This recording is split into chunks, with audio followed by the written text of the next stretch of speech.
Now, I love photography and video making, but honestly, I've not been this excited about it in a long time.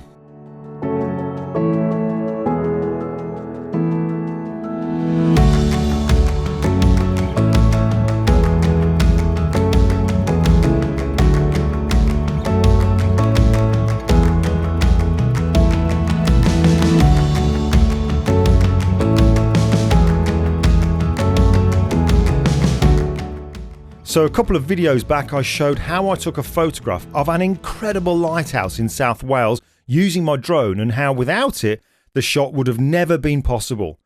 The drone I used was my DJI Air 2, and in that video I asked if anyone had any experience of the Air 2S, which is the upgrade, and I wanted to know, was it worth it? Would I really notice that much of a difference? Well, after so much feedback, I went for the upgrade, and I'm so glad I did. The difference in the quality of the stills that 1-inch sensor makes is incredible. The first morning that I had it was gorgeous, with mist and frost and early morning sunlight, and the pictures I was able to take literally blew me away. Detailed, sharp, great colour out of camera, and the detail in the shadows with little to no noise. Later that same day I headed down to the coast to a place called 𝗕𝗏𝗿 𝗏 in Cornwall, where I've been many times before, and I've actually taken a photograph with my regular camera of the lighthouse. Now, this being the first few hours of owning the Air 2S, I was a tad nervous about sending it out over the sea, but when all said and done, I'd made sure that the firmware was up to date, I'd calibrated the compass, I'd gone through all of the things that you need to do to ensure you have a safe flight, so what the heck, nothing ventured, nothing gained. Now, what excites me more than anything about all of this is the completely new, dare I say, unique possibilities that taking photographs with a drone gives. You see, when I first started out doing all this landscape and seascape photography, which is fairly recent, I only really started doing it once the COVID pandemic had landed in our lives and I wasn't able to get out and take portraits. But what I did was, and I'm still doing this now, is I started buying these photography kind of guidebooks that tell you great locations to go around the country and also ideas for photographs. And yeah, sure enough, I've been kind of copying, to the most part, a lot of the compositions that are in the book, and that's fine because I'd never taken those pictures before. But ultimately, as photographers, we want to have our own unique stamp on our own pictures, don't we? We don't want to be copying other people's pictures and maybe just taking the same compositions in different conditions. We want to have our own unique angles and compositions. Now, that is exactly what drone photography enables you to do. I was able to fly out over the Atlantic and aim back at the lighthouse from an angle I have never seen before and just wouldn't be possible without this kind of technology. I could get safely low down, being very mindful of the rise and fall of the waves, having watched them for a few minutes, and angle the gimbal up by changing a simple setting and get the hero shot, the low down angled up shot, to give the picture more drama. I put the camera into the HDR setting so that I could take 5 shots, each with different exposures in quick succession, so that I could then blend them together later on in Lightroom. I could also do those arty top-down photos following the coastline. So let's take a look now in Lightroom at just a couple of pictures at how I'd go about editing them. Alright, so here's just a few of the images taken whilst at 𝗕𝗏𝗏𝗏 𝗏. We've got the one where I flew out over the Atlantic and turned back to get that just unique composition, that unique angle of that lighthouse, which you just could not get without a drone. So we've got 5 images taken of that, all at different exposure. We need to blend those together. But there's also this top-down photo here. We'll work on this one first of all. Say it's going to be for something like Instagram, something like that. So we'll dive into the develop module. And one thing I'm finding that I'm doing more and more these days is making use of the presets over in the left-hand side. So the one I'm going to use for this one here is in the Cinematic 2 tab and CN11. You can see when I put my cursor off it and then on it, off it and on it, you can see what it does. It really does give a lot more punch to the picture and really adds a nice colour into the sea as well. So we'll go for CN11. Then we'll come over to the Basics tab, because you can see when we add that CN11, the highlights really have blown out and these white parts here where it's crashing against the rock face. So let's come to the Highlights slider and drag that over to the left. And there you can see, this is the benefit of that 1-inch sensor now. so much. I think it's like 12 stops of dynamic range we've got available there. And we can see already, just bringing that over to the left, much more detail now of those waves crashing against the rock face. So loving that. We'll just add a little bit of shadow detail for the rock face just there, and definitely going to be adding a bit of clarity. I mean, this picture here is screaming out for clarity. You can see that really does add drama into the sea, so we'll go for that. But one thing I will do is let's just go to the HSL color section here.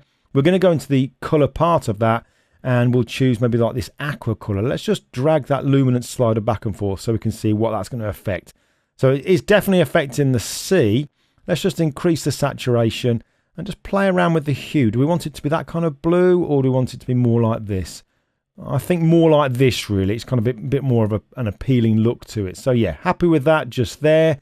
Let's now just crop it. So it's a square crop for Instagram. We'll go for a 1:1 ratio.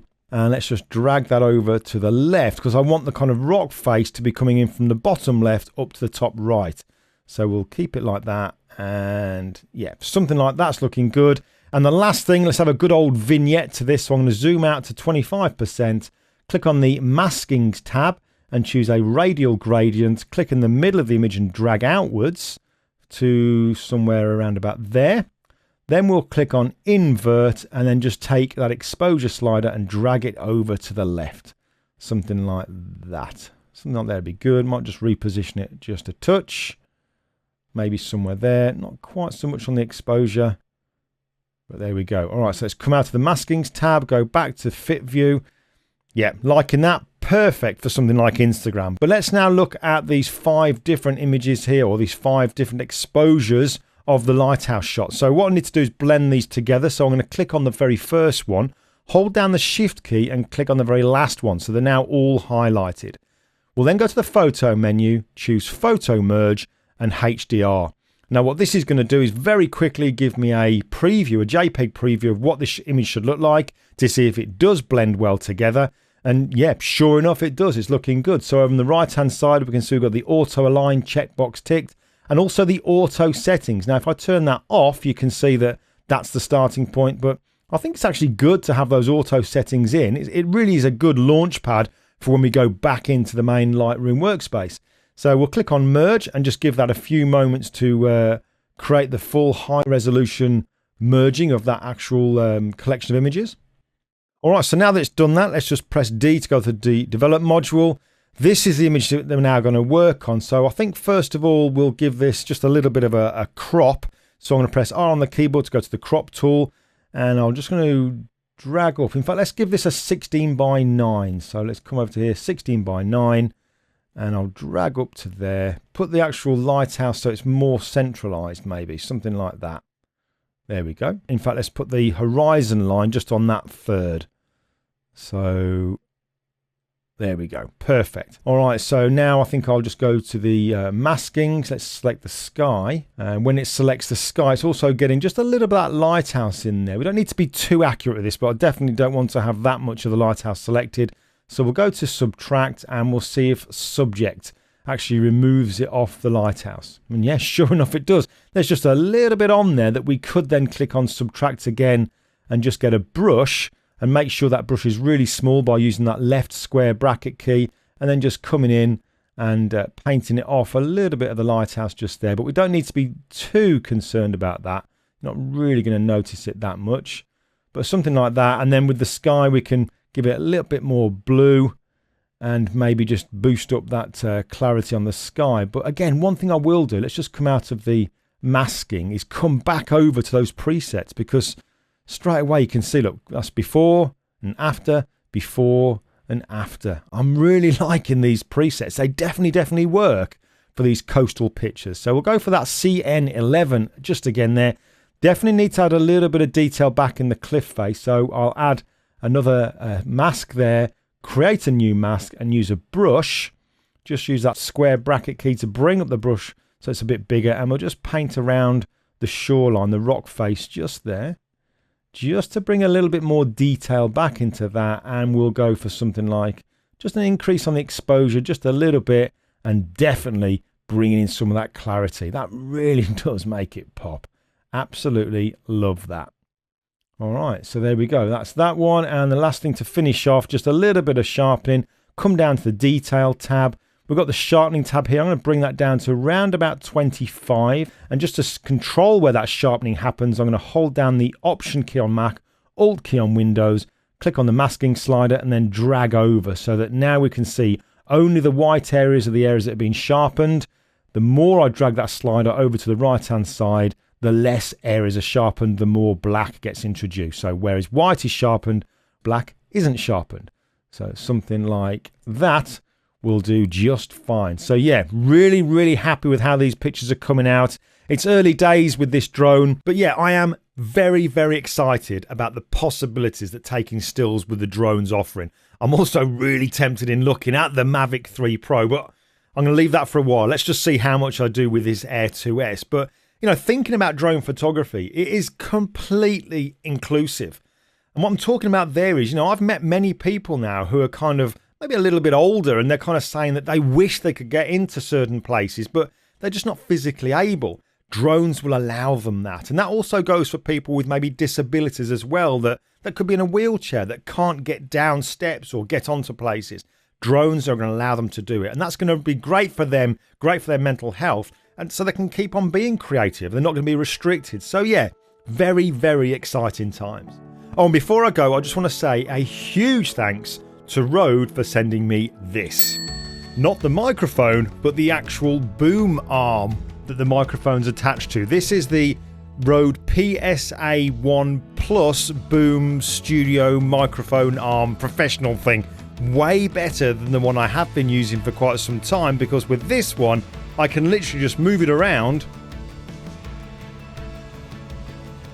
and it sticks into position, whereas my other one I had to really tighten stuff down and it kind of hurt your fingers doing so. So this one here, really happy with it. It's rock solid, cables are tidy, really liking that. So thank you very much to Rode. But that's all from me for this week. I will see you in the next video.